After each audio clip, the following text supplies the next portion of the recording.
being used as a main verb express temporary action of a person.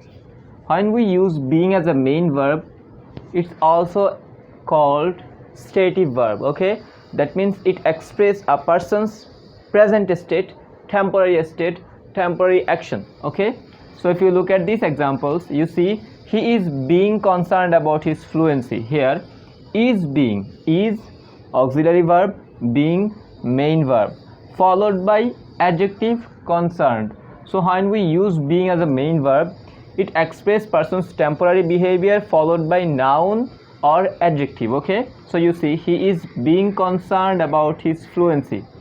That means this is his present state, temporary state. He is not always concerned about his fluency, but at present, at this moment, that person is concerned about his fluency. Okay, so we use being when we want to talk about a person's temporary action or temporary behavior, followed by adjective or noun. Okay, you are being rude.